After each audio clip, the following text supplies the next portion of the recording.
Hi hello నమస్తే welcome to my channel. Bigg Boss season 9లో నిజంగా ఈరోజు ఎపిసోడ్ ఎంతమందికి నచ్చిందో ఫస్ట్ ఒక కమెంట్ అయితే చేసేసండి. ప్లీజ్ ఈ వీడియో చూసి లైక్ కూడా చేయండి. మిమ్మల్ని అడుగుతున్నానండి, ఎందుకంటే జస్ట్ చూస్తున్నారు కానీ లైక్స్ అయితే చేయట్లేదు, సబ్స్క్రైబ్ కూడా చేయట్లేదు. ప్లీజ్ చూసి సబ్స్క్రైబ్ చేయండి. మా ఛానల్ని కూడా మీరు ఆదరించాలని మనస్ఫూర్తిగా కోరుకుంటున్నాను. నాకు అంటే నచ్చిన పాయింట్స్ అనే కాదు, ఎవరు నచ్చింది నచ్చలేదు ఇవన్నీ కాదు, కానీ ఉన్నది ఉన్నట్టు చెప్పాలనేది నా ఉద్దేశం. ఎస్, కొన్నిసార్లు అటు ఇటు అవ్వచ్చేమో, కానీ నేను చెప్పేది మాత్రం చాలా క్లియర్గా నేను అనుకున్న పాయింట్స్ అన్నీ పెట్టాలనేది నా ఉద్దేశం. కాబట్టి ప్లీజ్ లైక్ చేయండి, షేర్ చేయండి, కమెంట్ చేయండి, సబ్స్క్రైబ్ కూడా చేసుకోమని రిక్వెస్ట్ అయితే చేస్తున్నాను. ఇక వీడియోలోకి అయితే వెళ్ళిపోదాం. నిజంగా ఈరోజు ఎపిసోడ్లో ఎవరు ఏమనుకున్నా కానీ సంజన గారికి నేనైతే హ్యాట్స్ ఆఫ్ చెప్తున్నానండి. ఇంత గట్స్ ఉన్న ఆవిడని నేను అసలుకి ఎక్కడా చూడలేదు. శివాజీ గారిని చూసిన తర్వాత, అంటే సీజన్ 7లో శివాజీ గారు లాస్ట్లో ఇలా మాట్లాడారు నాగార్జున గారితో. ఈరోజు ఇక్కడ ఎపిసోడ్లో ఈమె హైలైట్ అని చెప్పుకోవచ్చు. దాదాపు 1 అవర్ ఈమెదే ఈరోజు కంటెంట్ మొత్తం ఈమెదే. దాని గురించే మాట్లాడారు, దాని గురించి చుట్టూరు తిరిగింది ఈరోజు ఎపిసోడ్ మొత్తం. నిజంగా నాకు ఇక్కడ హౌస్ మేట్స్ని చూస్తే ఒక్కరు కూడా నచ్చలేదండి. ఎందుకంటే ఆమె చెప్పిన మాటలో తప్పు ఏముంది? ఆమెకు నచ్చకుండా పోవడంలో అది ఆమె ఇష్టం. ఆమె కళ్ళు మూసుకునింది. వేరే వాళ్ళతో పోలిస్తే వేరే వాళ్ళకి నచ్చిందా నచ్చలేదా అనేది ఆమెకు సంబంధం లేని విషయం. ఇక్కడ నాగార్జున గారు అడిగిన క్వశ్చన్స్ చాలా తప్పుగా ఉన్నాయని నాకైతే అనిపించింది. ఫస్ట్ ఆఫ్ ఆల్, ఎందుకంటే వేరే వాళ్ళకు అనిపించకపోతే ఈమెకు అనిపించకూడదా? ఈమె మనిషి కాదా? ఈమెకంటూ ఒక ఆలోచన లేదా? రీతు ఎవరిని వచ్చి నామినేట్ చేసింది? ఈమెను నామినేట్ చేసింది. నీ గేమ్ ఏంటని. అప్పుడు ఈమె నీ గేమ్ ఏంటమ్మా, నువ్వు చేసేదే కదా నేను చెప్తున్నాను అని చెప్పి స్టార్ట్ చేసింది. మిగతా వాళ్ళ అభిప్రాయం అంతా అడిగారు. ఇక్కడ ఇమ్మాన్యుయల్ చూస్తే నాకు నిజంగానే ఎందుకో అస్సలు నచ్చట్లేదండి. ఎందుకంటే స్టాండ్ తీసుకోవాల్సిన దగ్గర తీసుకోలేకపోతున్నాడు. ఈమెని ఫస్ట్ నుంచి చూస్తూ వచ్చాడు కదా. ఈమె ఎక్కడైనా కానీ ఏదైనా పొరపాటున వేరే వాళ్ళని అనిందా? ఈమెకి ఎప్పుడైతే నచ్చదంటే ఆ వర్డ్స్ అనేవి కొన్నిసార్లు ఇంగ్లీష్ ఎక్కువ మాట్లాడేవాళ్ళు, అంటే ఇక్కడ తక్కువ చేస్తున్నానని కాదు, కానీ ఇంగ్లీష్ ఎక్కువ మాట్లాడే వాళ్ళకి కొన్ని వర్డ్స్ అనేవి సింపుల్గా అనిపిస్తాయి, కానీ అది మనకేంటంటే కొంచెము డిఫరెంట్ మీనింగ్తో అర్థమవుతాయి. ఇక్కడ ఆమె చేసింది కూడా ఫస్ట్ నుంచి కూడా అందరినీ అంటూ వస్తుందని రీతు ఒక పాయింట్ అయితే చెప్పింది కదా. వీళ్ళని అలా అనింది, భరణి గారిని అలా అనింది, రీతుని ఇట్లా సంథింగ్ అందరి పేర్లు పెట్టి వచ్చింది కదా. ఇక్కడ ఏమవుతుందంటే ఆమె వర్డ్స్ తప్పు ఉండొచ్చు, కానీ ఆమె ఇంటెన్షన్ చాలా కరెక్ట్గానే ఫస్ట్ నుంచి కూడా పెడుతూ వస్తుంది. ఎవరైతే ఆమెని బ్యాక్ స్టాప్ చేశారో వాళ్ళకి చెప్పుకుంటూనే వస్తుంది. అందరితో గేమ్ ఆడుతుంది కాబట్టి అంతమందిని అన్ని కూడా అనింది. వీళ్ళంతా తెలుగు బాగా వచ్చిన వాళ్ళు, ఏ మాట యూజ్ చేయాలో తెలుసు, ఏ మాట యూజ్ చేయకూడదో తెలుసు వీళ్ళకి. కాబట్టి ఆ వర్డ్స్ని చాలా పర్ఫెక్ట్గా పెట్టి మాట్లాడుతుంటారు. రీతు మాట్లాడేటప్పుడు ఎప్పుడైనా చూసారా, నాన్ స్టాప్గా మాట్లాడుతూనే ఉంటుంది, కానీ ఏమి వాడాలో తెలుసు, ఏమి వాడకూడదో తెలుసు. కాబట్టి అమ్మాయికి చాలా అట్లా బ్యాలెన్స్గా పోతూ ఉంటుంది, కానీ నాన్ స్టాప్గా పక్కన వాళ్ళని మాట్లాడనీయకుండా పోతూ ఉంటుంది. అది ఆ అమ్మాయి స్ట్రాటజీ. ఇక్కడ ఈమెంటి, ఇప్పుడు ఈమె చెప్పిన దాంట్లో కూడా నిజంగా నాకైతే చాలా అంటే చాలా బోల్డ్గా అనిపించింది. నాకు సార్కి కూడా నేను ఏమన్నానని మీరు అంటున్నారు, నేను ఎందుకు సారీ చెప్పాలి? ఏం తప్పు చేశానో నాకు చెప్పండి, నాకు చూడ్డానికి ఇష్టం పుట్టలేదు అని ప్రతి ఒక్క హౌస్మేట్ అడిగితే అందరూ ఇట గంగిరెద్దుల్లాగా తల ఊపారే, కానీ ఒక్కరైనా కనీసం స్టాండ్ తీసుకున్నారా అండి? ఆమె చెప్పింది ఒకవేళ అలా ఆమెకి కంఫర్టబుల్గా లేదండి సార్, ఓకే, మాకు వీళ్ళంతా నామినేషన్లో కొంతమంది చేసిన వాళ్ళే, ఆ హౌస్లో కూడా అందరూ గొనుక్కునే వాళ్ళే, వీళ్ళిద్దరిని చూసి ఇరిటేట్ అయ్యేవాళ్ళే, కానీ ఒక్కరు కూడా స్టాండ్ తీసుకోలేదు. నిజంగా అలాంటప్పుడు ఈ మొక్కటే ఆమె మీద స్టాండ్ తీసుకుని చూడండి, హ్యాట్స్ ఆఫ్ చెప్పాలి. ఇక్కడ నాకైతే నాగార్జున సార్ కూడా ఒక అడుగు వెనక్కి వేశారేమో, ఈమె చేత సారీ చెప్పించాలని అనుకున్నారు వీళ్ళు. ఆమెని ఎమోషనల్గా డౌన్ చేద్దాం అనుకున్నారు. నిజంగా వాళ్ళకి షాక్ అయితే ఇచ్చిందనే చెప్పాలి సంజన గారు.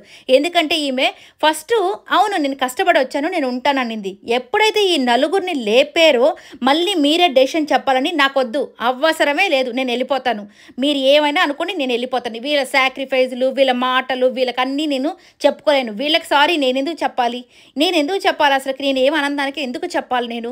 నేనేమైనా వాళ్ళని తప్పుగా ప్రొజెక్ట్ చేశాను? ఇక్కడ ఇన్ని కెమెరాలు ఉన్నాయని నాకు తెలుసు. వాళ్ళు చేసేది నాకు అన్కంఫర్టబుల్గా ఉంది కాబట్టి నేను దుప్పటి వేసుకున్నాను, అంతే నేను చెప్పింది. అంతకు మించి నేనేం చెప్పలేదే. ఎందుకంటే ఇక్కడ ఎవరు తప్పు చేస్తున్నారని నేను మాట్లాడలేదు. నేను ఎక్కడ కూడా అసలుకి నోరు జారలేదు. నా ఇంటెన్షన్ ఇది మాత్రమే చెప్పాను. అయినా దానికి సారీ చెప్పమంటే నేను చెప్పలేను. నా మనసాక్షికి విరుద్ధంగా నేను వెళ్ళలేను అని ఖచ్చితంగా చెప్పేసిందండి. నిజంగా ఇక్కడ మాత్రం సంజన గారిని చూస్తే హ్యాట్స్ ఆఫ్ అనాలనిపించింది. ఇంత ధైర్యంగా హోస్ట్ ముందు నిలబడి నేను గేట్లన్నా తీసేసండి, నేను వెళ్ళిపోతాను, ఇంతకంటే దిగజారి వీళ్ళ దగ్గర ఉండాల్సిన అవసరం లేదు, ఇప్పటికే సాక్రిఫైస్ పేరుతో నన్ను చాలా ఇబ్బంది పెట్టేశారు, 100 సార్లు అడుగుతారు, నీకోసం కాఫీ ఇచ్చాను, నీకోసం జుట్టు ఇచ్చాను, నీకోసం నా డబ్బా ఇచ్చాను, నీకోసం కెప్టెన్సీ ఇచ్చేసాను. ఇమ్మాన్యుయల్ అడగలేదు, కానీ నామినేషన్స్లో ఆ పాయింట్ కూడా తీసుకొచ్చింది కదా తనుజ, నువ్వు కెప్టెన్సీ బ్యాండ్నే తీసి అవతల పడేసేసావు, ఆమె కోసము నీకు లెక్కలేదని అడిగింది కదా, అది ఎవరి కోసం, ఈమె కోసమే కదా చేసింది. ఎంతమంది అడగలేదు, వెనకాల ఎంతమంది కొనుక్కోలేదు, భరణి గారు చెప్పారు, అలాగే తనుజ చెప్పింది, రీతు వాళ్ళ డిస్కషన్స్లో ఎప్పుడో అప్పుడు అంటూనే ఉంటారు. నిన్న అన్నింది కదా, సరే ఎప్పుడో అనలేదు, నిన్న అన్నింది కదా నీకోసం జుట్టు ఇచ్చాను, అనవసరంగా నీకోసం ఇచ్చాను అనేది కదా. ఈ మాటలన్నీ గుర్తుపెట్టుకున్నప్పుడు ఆమె ఎలా తీసుకుంటుంది, సెల్ఫ్ రెస్పెక్ట్ అనేది ప్రతి మనిషికి ఉంటుంది కదా, ఇక ఆమెకి ఎందుకు ఉండదు. ఇప్పుడు డబ్బుల కోసం ఆమె రాలా, ఆమెకి ఉన్న పర్సనల్ కొన్ని రీజన్స్ వల్ల, సో నేనేంటో నిరూపించుకోవాలి, నేను ఎలాంటి పర్సన్ అని చూపించుకోవడానికి వచ్చింది. ఇంకా ఇలాంటప్పుడు మళ్ళీ సారీ చెప్తే ఈమె తప్పు చేసినట్టే కదా, ఈమె తప్పు చేయనప్పుడు నేను ఎందుకు సారీ చెప్పాలి, నేను సారీ చెప్పను, నేను హ్యాపీగా బయటికి వెళ్ళిపోతాను, నాకు ఎవ్వరూ దయా దాక్షిణ్యాల మీద నేను ఇక్కడ ఉండాల్సిన అవసరం లేదు, ప్లీజ్ నన్ను పంపించేసేయండి. అబ్బా ఈ రోజు మాత్రం అసలు హైలైట్ అనిపించిందండి. మీరు ఏమన్నా అనుకోండి, ఎంతైనా ఒకవేళ ఏంటి ఈ అమ్మాయి సంజన గురించి ఈమె గురించి ఇంత చెప్తుంది అని అనుకుంటారేమో, కానీ బట్ నాకు మాత్రం ఒక వ్యక్తి ఎలా ఉండాలని అనిపించిందో, తప్పు చేయనప్పుడు అట్లా స్టాండ్ అయ్యి నిలబడాలి కదా అని అనిపించింది. ఇంత ఏంటి ఇంటర్నేషనల్ లెవెల్, నేషనల్ ఛానల్ అంతమంది చూస్తుంటారు, అయినా కానీ అంటే ఒక సారీ చెప్పేస్తే అయిపోతుంది కదా అని అనుకునే వాళ్ళు కొంతమంది ఉంటారు. కానీ నేను చేయని తప్పుకి నేను ఎందుకు సారీ చెప్పాలి, నేనేం తప్పుగా యూజ్ చేయలేదు. సో ఇక్కడ ఇమ్మాన్యుయల్ కూడా కనీసం ఆమెదే తప్పు, నాకు కొంచెం ఆ ఇంటి హార్మోని అంతా తప్పు అయిపోయింది, మాకందరికి అదే అనిపించింది అంటే నిజంగా ఇట్లాంటి హౌస్ మేట్స్ మధ్య ఆమె ఉందంటే నిజంగా గ్రేట్ అనే చెప్పాలి. ఇన్ని పిల్లల్ని వదిలిపెట్టి ఆమె ఎంత సాక్రిఫైస్ చేసుకొని వచ్చిన దానికి ఆమె ఇలా మాట్లాడకపోతే నిజంగా ఆమె వ్యక్తిత్వాన్ని ఆమె తక్కువ చేసుకున్నట్టని నాకైతే అనిపించింది. బట్ ఆమె నిలబడిన విధానం మాత్రం హైలైట్ అండి. నాగార్జున గారే అసలు ఆమెను పంపించడానికి మనసు ఒప్పుకోవాలి ఆయనకి, అందుకే అన్నిసార్లు రిక్వెస్ట్ చేశారు. ఇన్ని సీజన్స్లో ఎవరిని కూడా ఇంత బ్రతిమలాడి ఆమె సారీ చెప్పకపోయినప్పటికీ కూడా చివరిదాకా ఆమెను బ్రతిమలాడి చెప్పించుకున్నారు. అంతకు మించి ఇంకేమీ లేదు. చెప్పాను కదా, అక్కడ ఉన్న ఆడియన్స్ ఈ హౌస్మేట్స్ వల్లే ఒకవేళ ఆమెని ఎలిమినేట్ చేయాలనుకుంటారు, ఇంక ఎవ్వరి వల్ల ఆమెని పంపించలేరు, కాబట్టి ఆ ఇద్దరిని ఉపయోగించారు. ఇక అక్కడున్న ఆడియన్ ఒక ఆమె చెప్పింది కదా, ఇక్కడ ఏం చెప్పారు, తనూజాతో ముందుగానే మాట్లాడారు అంటే తనూజాతో ఏం మాట్లాడింది అసలుకి, అమ్మ నీ ఒపీనియన్ ఏంటి అని అడిగింది. దాంట్లో తప్పే ఉంది, నాకు అర్థం కాలేదు. ఈ నాగార్జున గారు ప్రతిసారి అంటే నువ్వు ముందుగానే ప్లాన్ వేసుకున్నావు అంటే, ముందుగానే ప్లాన్ వేసిందంటే ఈమెమైనా వెళ్ళి రీతుని చేసిందా, అప్పుడు ఈ మాటలన్నీ వస్తాయని ఈమె అనుకునిందా, కాదు కదా. 4 వారాల నుంచి ఆ అమ్మాయి నన్ను టార్గెట్ చేస్తుంది, ఇప్పుడు కూడా నా జోలికి కానీ వస్తే అసలు ఏంటి హౌస్మేట్స్ వాళ్ళ గురించి ఏమనుకుంటున్నారని అడిగింది. దాంట్లో తప్పేముంది, నాకైతే అస్సలు అర్థం కాలేదు. నువ్వు ముందు నుంచే ప్లాన్ వేసుకున్నావు అని అంటే అక్కడున్న ఆడియన్ కూడా ఆమె ముందు నుంచే ప్లాన్ వేసుకున్నట్టు ఉంది అని చెప్పింది. ఎందుకంటే వాళ్ళు ఏం చెప్తే వాళ్ళు అదే చెప్తారని నాకైతే అర్థమైందండి. ఎందుకంటే అక్కడ ప్లాన్ వేసుకునేది ఈమె వెళ్ళి చేసేటప్పుడు ప్లాన్ వేసుకుని వెళ్ళి చేస్తే ఓకే, ఈసారి అమ్మాయి నా మీదకు వస్తే 4 వారాల నుంచి నేను చూస్తున్నాను కదా, ఒకే పాయింట్ మీద చేస్తుంది, ఏంటి నేను గేమ్ ఆడట్లేదని లేకపోతే మీరు గేమ్లో అదన్నారని, ఈసారి నా జోలికి వస్తే నేను మాట్లాడతానని ముందుగానే నిర్ణయం తీసుకోవడంలో తప్పలేదు కదా. నామినేషన్స్ అంటే ప్రతి ఒక్కరూ ఒకటి అనుకునే వెళ్తారు, వీళ్ళు నాకు వేస్తే ఏం మాట్లాడాలి, నేను వీళ్ళకి వేస్తే ఏం మాట్లాడాలి, ప్రతి ఒక్కరికి ప్రిపరేషన్ ఉంటుంది కదా. ఈమె కూడా ప్రిపరేషన్ ఉంది ముందుగానే, అందుకే ఆలోచించి ఈ అమ్మాయి నేను బాటంలో ఉన్నాను కాబట్టి నాకు వచ్చి వేసద్దని తెలుసు కాబట్టి నిర్ణయం తీసుకునింది, మాట్లాడింది, కన్ఫర్మ్ చేసుకుని తనూజ ఏమనుకుంటున్నావు నువ్వు వాళ్ళిద్దరి గురించి అని. దాంట్లో తప్పేముంది. ఇంకొకటి నాగార్జున గారు ఒక మాట అన్నారు, అది నాకు నిజంగా అస్సలు నచ్చలేదు. వీళ్ళ రిలేషన్కి అలాగే సంజన గారు ఇమ్మాన్యుయల్ రిలేషన్కి అసలుకి ఏమన్నా సంబంధం ఉందా, నువ్వు ఇమ్మాన్యుయల్కి నూనె పెడతావు కదా అదేమన్నా తప్పు బాండింగా అంటే అది ఏంటి అసలు ఆ మాట. తల్లికి కొడుక్కి ఉన్న సంబంధం వేరు, ఇక్కడ వీళ్ళిద్దరూ ఏజ్లో ఉన్న వాళ్ళు, సో ఏజ్లో ఉన్న వాళ్ళకి ఉన్న లిమిట్స్ వేరు, అలాగే తల్లి కొడుకున్న బాండింగు వాళ్ళ యొక్క పనులు కానీ వేరుకుంటే ఇక్కడ తలకు నూనె పెట్టినంత మాత్రం ఏమీ కాదు. ఇప్పుడు ఆమె ప్రతి ఒక్కరి బాండింగ్ని ఏమీ అనలేదు కదా. ఆమె మీ బాండింగ్ని ఎందుకు అనింది అంటే నువ్వు నా జోలికి వచ్చావు, అయినా నువ్వు అట్లా కూర్చోవడం నాకు ఇష్టం లేదనింది. మీ బాండ్ అంతా తప్పు అని చెప్పట్లేదు, అక్కడ ఎవరు పక్కపక్కన కూర్చున్నప్పుడు ఆమె ఏం తప్పుగా అనుకోవట్లేదు, మీ ఇద్దరు బాండింగు అలా ఉంది కాబట్టి ఆమెకు నచ్చలేదని చెప్పింది.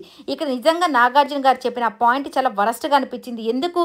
ఇప్పుడు ఒక కొడుకు తన చిన్న పిల్లోడిని వదిలిపెట్టేసి వచ్చింది. తన నవ్వులో నా కొడుకుని చూసుకో ఈమె బాండింగ్స్ అన్నీ తప్పనట్లేదు. మీరు కూర్చునే విధానం నాకు నచ్చట్లేదు. నైట్ కూర్చునే విధానం ఇంకా అసలు నచ్చట్లేదు. ఏంటి మేము పడుకునే టైంలో మీరిద్దరు ముచ్చట్లు పెట్టుకుంటుంటే నాకు నచ్చట్లేదు అని చెప్పింది. అంతే కదా! ఇది మాత్రం నిజంగా లాస్ట్ వరకు ఆమె సారీ చెప్పలేదు చూడండి. దానికే నేను హ్యాట్స్ ఆఫ్ చెప్తున్నానండి. ఇక చివరికి ఏదో ఇంకా ఆయన కోసం ఎందుకులే ఆయన ఎంత బాధపడుతున్నాడు కదా అని నాగార్జున గారి కోసం ఆడియన్స్కి సారీ చెప్పింది. ఆడియన్స్కి ఓకే సిన్సియర్గా సారీ చెప్పింది. నేను ఎంత చెప్పినా మీకు అర్థం కాకపోతే నేను మీకు సారీ చెప్తాను. ఇంకా రీతుకి ఇంకా చెప్పాలి కాబట్టి చెప్పింది. అంతేకాని మనస్ఫూర్తిగా అయితే చెప్పలేదు కదా. ఇదేనండి ఒక మనిషి స్టాండ్ తీసుకోవాల్సినది. ఆమె కోసం ఆమె స్టాండ్ తీసుకోవాల్సిన టైం వచ్చినప్పుడు తీసుకోవాలి అంతే, ఎవరు ఉన్నా లేకపోయినా. ఇక కళ్యాణ్కి అలాగే డేమాన్కి రీతుకి కూడా చిన్న చిన్న క్లాసులు అయితే పడ్డాయి. ఆయనతో మాట్లాడేటప్పుడు నువ్వెందుకు అమ్మ లాయర్ లాగా వెళ్తున్నావు, ఏం ఆయనకి మాటలు లేవా అంటే నిజమే ఆయనకి మాటలు లేవా, నువ్వెందుకు ప్రతిసారికి డేమాన్కి నేనున్నానని చెప్పి నువ్వు వెళ్ళడం ఎందుకు, ఏం కళ్యాణ్ నీకు ఆ యొక్క హీట్ ఆఫ్ ద మూమెంట్లో తప్పు మాటలన్నీ వచ్చేస్తాయా, కొంచెం కంట్రోల్ చేసుకొని ఉండాలి కదా అని చెప్పేసి ఈయనకు కూడా ఒక చిన్న క్లాస్ అయితే ఇచ్చారు. నిజంగా సూపర్గా అనిపించింది ఎపిసోడ్.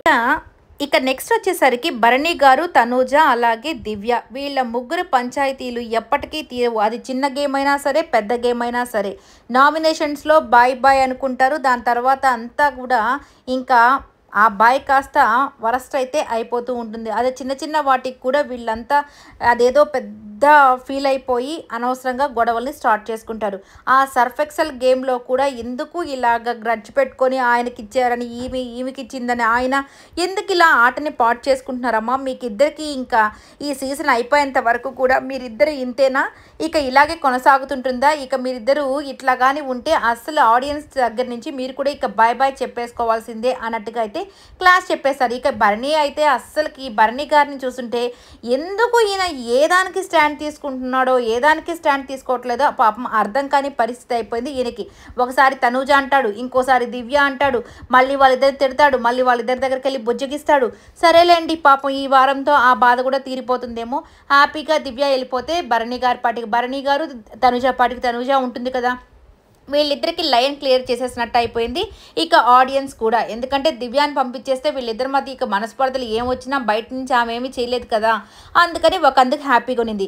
ఇక సుమన్ శెట్టి గారి గురించి చెప్పాలంటే నిజంగా అండి ఒకరి వెనకాల వెళ్ళిపోవడానికి ఈయన ఎంత రెడీగా ఉంటాడంటే, ఆయన భరణి గారు సంజనాన్ని పెడితే సంజనాన్ని పెడతాడు, ఈమె నాకు ఎప్పుడు సహాయం చేయలేదు సార్, ఎప్పుడు అంతే సార్, ఏమ్మా సుమన్ శెట్టి గారు నిన్ను సంజన గారు సుమ్ము డార్లింగ్ అంటే నీకు బాధేస్తుంది, అవును సార్ ఆమె మళ్ళీ నన్ను అడిగితే నేను చెప్పేశాను సార్ ఈయన ఇంతగా తప్పితే ఇంకా ఆమె నుంచి ప్రతిసారి ఈయన ఎక్స్పెక్ట్ చేస్తూనే ఉంటాడు. ఈయన ఆమెకి ఏం చేశాడో ఒక్కసారి కూడా ఆమె మాత్రం ఒక్కసారి కూడా అడగలేదు. ప్రతిసారి ఈయన బ్యాక్ స్టాప్ చేస్తూనే ఉన్నాడు. కానీ ఆమె అసలు నీతో నాకేంటయ్యా, నీతో నాకేం పోటీ అన్నట్టుగా ఆమె ఎప్పుడు ఒక్కసారి కూడా ఈయన లెక్క చేయదు కాబట్టి సరిపోతుంది. లేకపోతే ఆయన వేసిన ప్రతిసారి కూడా అనవసరమైన మాటలన్నిటికీ కూడా ఆమెను ఎత్తి వేసేయడం ఈయనకు బాగా అలవాటు అయిపోయింది. ఇక భరణి గారు అయితే ఎప్పుడు ఏం చేస్తారో తెలియదు కాబట్టి ఆయన ఎప్పుడుదో పాతది ఆయన వెళ్ళిపోయేదానికి కారణం సంజన గారంట. అది ఫైట్ స్ట్రామ్స్తో పోటీ అంటే వాళ్ళతో మాట్లాడుకొని మరీ ఈయన చేసిందంట. ఈయన కూడా ఏం చెప్తాడో అసలు అర్థం కాదు.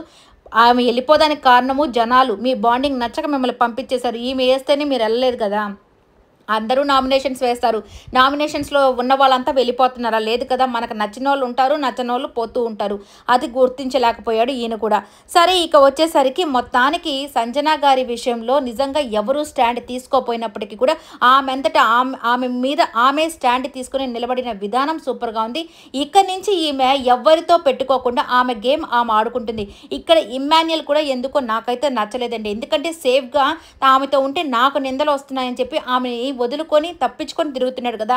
ఈ రోజు ఆమె మాట తీరుని బట్టి హౌస్ మొత్తం నాకు తెలిసి భయపడి ఆమెతో పెట్టుకోవాలంటే ఆమె ఎలాంటిదా అనేది అర్థమైపోయి ఉంటుంది. ఎందుకంటే ఆమె అన్న మాటకి ఆమె ఎంత స్టాండ్ తీసుకునిందో చూశారు కాబట్టి. ఈ వీడియో అంతా మీకు నచ్చినట్టయితే లైక్ చేయండి, షేర్ చేయండి.